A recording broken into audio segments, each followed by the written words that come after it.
Une enquête au fond doit être ouverte afin de mettre la lumière sur les réalités qui prévalent dans la commune Ambatolav à Wanganjan. Le maire avait déclaré le décès de 120 habitants morts de faim et sujets à la famine. Cacher la misère et l'extrême pauvreté qu'endure actuellement la population ne constitue en rien une solution selon le député élu dans cette localité.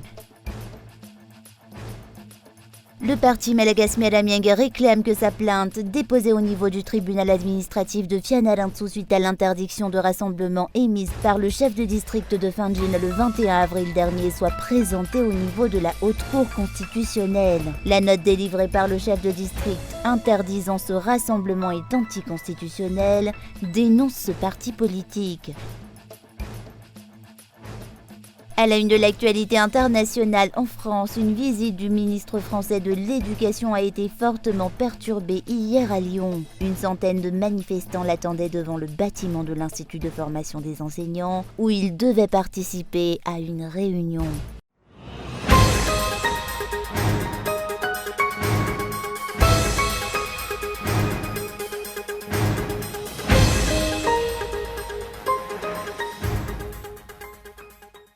Une enquête au fond doit être ouverte afin de mettre la lumière sur les réalités qui prévalent dans la commune d'Ambatolav à Wanganjan selon le député élu dans ce district. De nombreux habitants des districts de la région sud-est vivent actuellement dans la précarité. La misère et la faim touchent désormais le district de Wanganjan et commencent à s'étendre notamment dans la commune d'Ambatolav. Le maire avait déclaré la mort de 120 habitants suite à des problèmes de pauvreté, de famine et de sous-nutrition. Cacher la misère et l'extrême pauvreté qu'endure actuellement la population ne constitue en rien une solution, selon le député élu dans cette localité.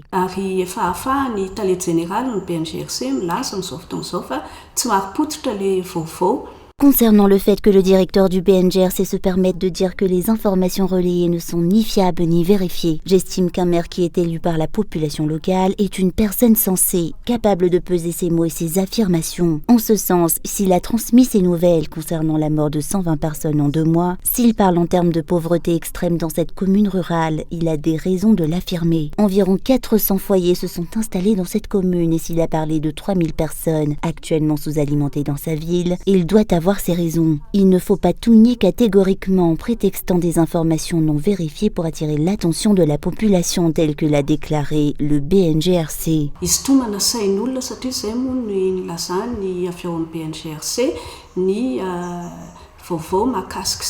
L'État malgache doit rapidement endosser ses pleines responsabilités, dénonce cet élu de Wanganjan. Étouffer les scandales et les cas graves ne résoudra en rien le problème, a-t-elle déclaré ce jour. Une prise de responsabilité doit être engagée par l'État. Une descente sur le terrain doit être orchestrée. Une aide doit être apportée à cette localité au lieu de dégager des responsabilités en parlant d'informations non vérifiées. Je trouve cette réaction trop légère. Le même phénomène avait été observé dans le district d'Ikyung et a été transmis dans des éditions précédentes du journal. Des élus avaient dénoncé la vente d'enfants par des parents suite à la famine et à l'extrême pauvreté dont souffre la population du district d'Ikyung. L'État central avait démenti les faits, évoquant la propagation de fausses nouvelles. Des journalistes avaient même été accusés de diffuser des informations non vérifiées. Or, les journalistes de France 24 avaient également mené une enquête relative à ce dossier. Suite à leur descente sur le terrain, France 24 avait aussi confirmé l'existence et la véracité de ce cas social à Ikyung. L'État tente constamment de dissimuler l'extrême pauvreté dont souffre actuellement la population malgache. Or, la misère et la précarité à Madagascar est évidente. Elle ne peut désormais plus être camouflée.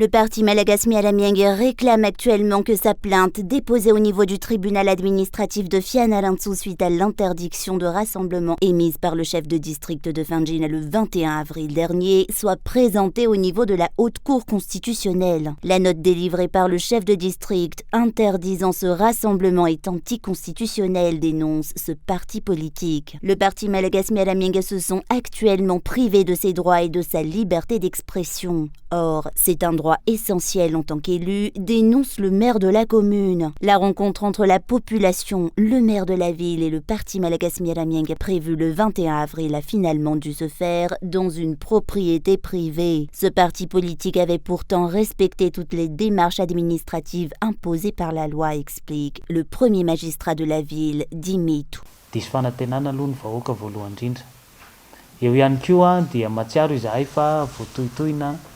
Nous estimons que la liberté d'expression est désormais réprimée dans le pays. Certains amis et des partis politiques peuvent s'adonner librement à des rassemblements sans que l'État ne se dresse contre eux. Lorsqu'il s'agit de nous, nous avons tous vu ce qui est arrivé. Si l'on ne parle que de dépenses financières, nous avons investi dans de nombreuses organisations. Pourtant, nous avons été refoulés à la dernière minute.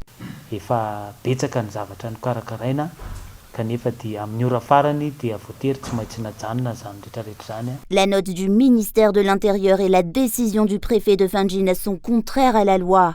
Elles sont surtout anticonstitutionnelles, dénonce le parti Malagasy Miaramianga, d'où les procédures de contestation engagées par ce parti. Tout d'abord au niveau du tribunal administratif. Cette fameuse note, ce n'est pas un décret, ce n'est pas une loi. Donc, lorsqu'on se réfère à la loi qui sert de base pour cette fameuse note-là, la loi ne donne pas de détails sur les modalités du lieu dans lequel les manifestations devraient avoir lieu. C'est la raison pour laquelle, étant donné nous avons vu, nous, que nous remplissions les conditions qui étaient prévues par certaines lois, nous avons fait cette fameuse autorisation. Malheureusement, et c'est là sur le point sur lequel notre procédure est faite, c'est que les chefs du district utilisent cette fameuse note du ministre de l'Intérieur pour justement interdire les manifestations publiques. Le parti MMM demande à ce que cette affaire soit présentée au niveau de la HCC. Cela permettra de vérifier la constitutionnalité et la légalité de la décision prise par le ministère de l'Intérieur relative à la note sur l'interdiction des rassemblements politiques dans les lieux publics de la Grande Île. Nous avons introduit une procédure pour contester cette interdiction qui a été prise par le chef district de Fandjin. Et dans cette procédure que nous avons introduite, nous avons soulevé l'exception d'inconstitutionnalité de la note qui a été prise par le ministre de l'Intérieur et de la Décentralisation qui interdisait certaines réunions et manifestations politiques à Madagascar. Pour l'expliquer d'une manière très simple, nous estimons que la note qui a été prise par le ministre de l'Intérieur et de la Décentralisation va à l'encontre de la Constitution de Madagascar, ainsi que des traités et des pactes relatifs aux droits civiques et politiques qui ont été ratifiés par Madagascar en 1971. Et donc nous estimons qu'il était nécessaire de saisir la Haute Cour constitutionnelle pour qu'elle confirme qu'effectivement la note prise par le ministre de l'Intérieur est en violation des pactes internationaux et de la Constitution. À noter que le ministère de l'Intérieur s'est basé sur une loi datant de 1960 pour prendre la décision d'interdire les rassemblements sur les places publiques à Madagascar. C'est pourtant une loi qui a fait l'objet d'une révision ultérieure. L'État malgache avait ensuite signé une convention internationale reconnaissant les droits fondamentaux des citoyens et des partis politiques. Une convention qui doit être appliquée dans le pays, rappelle le parti MMM qui espère que la Haute Cour constitutionnelle veillera prochainement à son respect et à son application.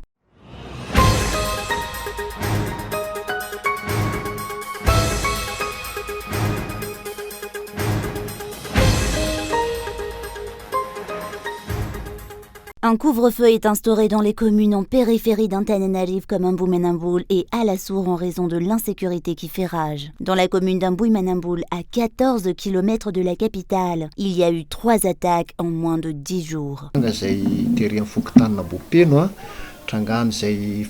Un groupe de 7 bandits a attaqué une maison de particulier dans le Fukuntan d'Ambouipin. Il y avait là un père de famille à qui les bandits ont réclamé 80 millions. Comme il n'avait pas une telle somme, ils lui ont fracassé le crâne. Il est décédé peu après. Il y a eu un vol de zébus. Les bandits avaient commencé leur vol dans la commune d'Anziv, sont entrés dans notre commune où les bœufs ont été interceptés par les forces de sécurité à Ambouitsimilk.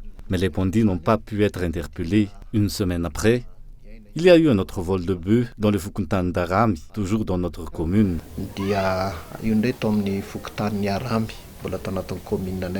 Face à l'insécurité qui prévaut, la commune d'Mboumanaboul a décidé d'instaurer un couvre-feu de 21h à 3h du matin. Le président du Foukoutane a demandé à ce qu'on renforce les quartiers mobiles et qu'on mette en place un couvre-feu, car il y a trop de jeunes gens qui déambulent la nuit. Nous avons demandé que les employés des entreprises implantées dans notre zone portent un badge, car il y a des travailleurs de nuit ici. La commune d'Ambouy-Manamboula n'est pas la seule à vivre dans l'angoisse. Les habitants de la commune d'Alassoura vivent aussi dans la peur depuis plusieurs semaines. C'est pourquoi les responsables ont aussi décidé de restreindre la circulation des personnes la nuit. Les feux d'artifice sont interdits dans la commune d'Alassour, car les coups de feu, lors de l'attaque d'un cache-point, ont perturbé les esprits. Il est aussi obligatoire de se munir de sa carte d'identité ou de sa carte de Foukoutane pour que les quartiers mobiles et les forces de l'ordre puissent déterminer à quel Foukoutane une personne est rattachée. Les fêtes sont aussi interdites la nuit. Le nombre des forces de sécurité a été étoffé et elles ont été équipées par les deux communes. Les autorités ont réagi avec une relative célérité due aux appels lancés par la population sur Facebook. Les gens font-ils n'importe quoi à cause de la misère? L'insécurité peut aussi être due aux jeunes qui se droguent. Si une telle insécurité est vécue par la population à moins de 20 km d'Antananarive, aux portes de la capitale, qu'en est-il de celle vécue par des localités qui n'ont pas d'électricité, pas d'accès aux médias ni aux réseaux sociaux et qui sont isolées à cause de l'état désastreux des routes?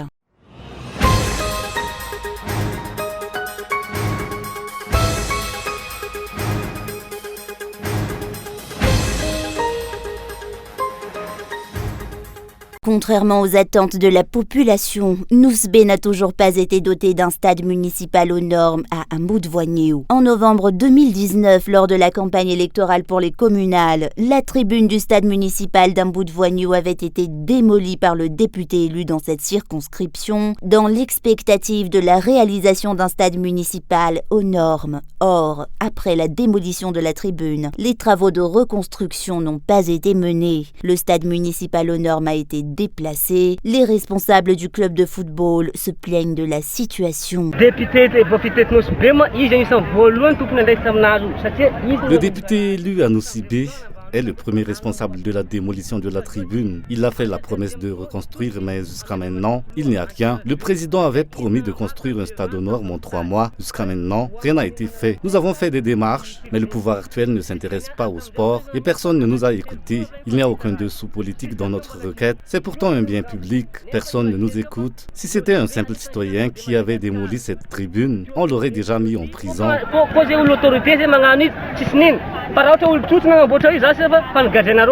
Les responsables de clubs déplorent la démolition d'infrastructures encore fonctionnelles sans qu'elles aient été pour autant remplacées. C'est honteux d'autant que Nousibé est une ville touristique. Si un touriste veut voir un match, c'est impossible car la tribune est trop ensoleillée. Nous encadrons des jeunes et les motivons à faire du sport pour qu'ils ne versent pas dans la drogue. Mais avec les infrastructures dont on dispose, on ne peut pas faire grand-chose. Un stade a donc été démoli tandis que les travaux de construction du stade municipal déplacé à un autre endroit à Elleville n'ont pas non plus abouti.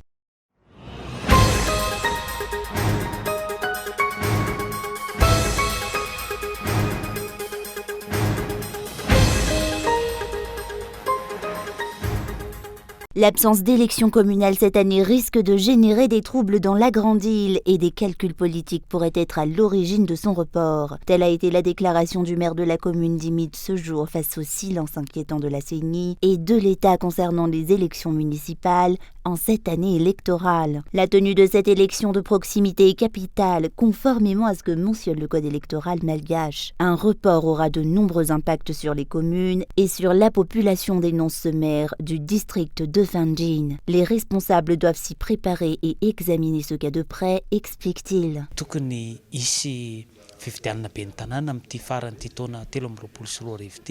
Les élections communales devraient se tenir cette année 2023. Il est même impératif de le faire.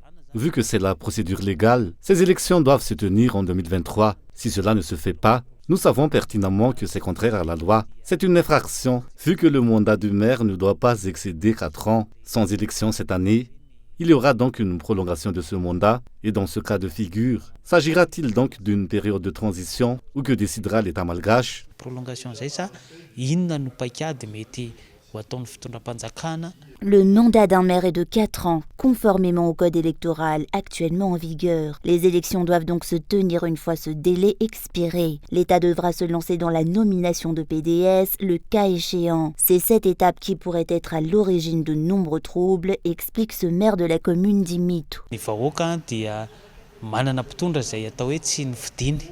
Zay aloha voalohany indrindra au niveau ny vahoaka. Dans ce cas, la population se verra attribuer des dirigeants qu'elle n'a pas élus à leur poste. En politique, l'on peut aussi se prononcer en termes de calcul politique qu'ils souhaitent instaurer à Madagascar. Ils veulent établir un régime unique. Les partis politiques n'auront donc plus aucune option. Seuls les membres du parti du régime actuel seront nommés à ces postes. Ce sera forcément ce qui se passera s'ils comptent nommer des PDS. Ils choisiront des membres de leur parti. Ainsi, le maire de la commune rurale d'Imit lance un appel aux responsables pour la mise en place et pour la tenue des élections municipales cette année 2023. Une initiative nécessaire pour éviter toute forme de trouble ou de crise à Madagascar, mais surtout pour le respect des lois en vigueur dans la grande île.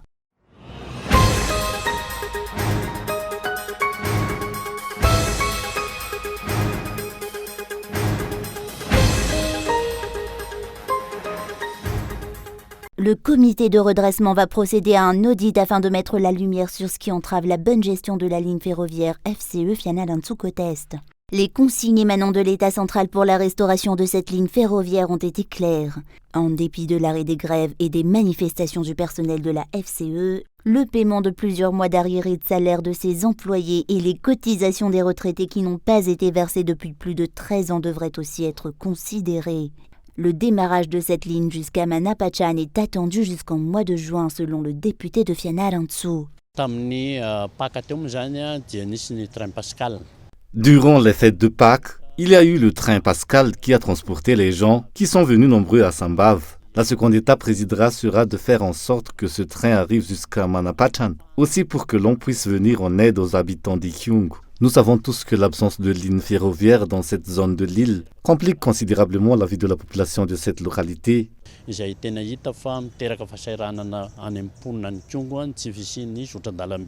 Problème du personnel, les soucis de gestion et les problèmes d'ordre technique et financier sont à l'origine de la lenteur de la reprise de cette ligne ferroviaire, selon le rapport des employés de la FCE. Le comité de redressement se lancera néanmoins dans un audit pour déceler les origines du problème. Le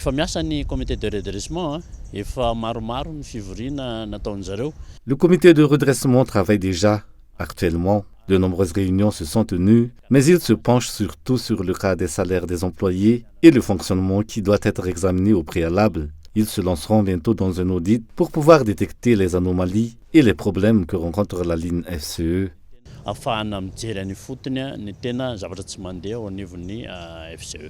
Les observateurs s'étonnent du mode de gestion actuel du pays, notamment concernant les affaires dans lesquelles des dirigeants décident d'injecter de l'argent. Beaucoup perçoivent en cet audit et en les instaurations de nouvelles structures un moyen de faire traîner les paiements et les déblocages de fonds. Cela nous ramène au cas des centaines d'entreprises de construction qui ont pris en charge les travaux d'aménagement des routes, qui n'ont pas été payés et qui ont aussi fait l'objet d'un audit dont les résultats n'ont jamais été transmis ou portés à la connaissance des concernés. La restauration et la reprise de la ligne ferroviaire FCE et le résultat de cet audit de plus qui sera prochainement lancé sont attendus.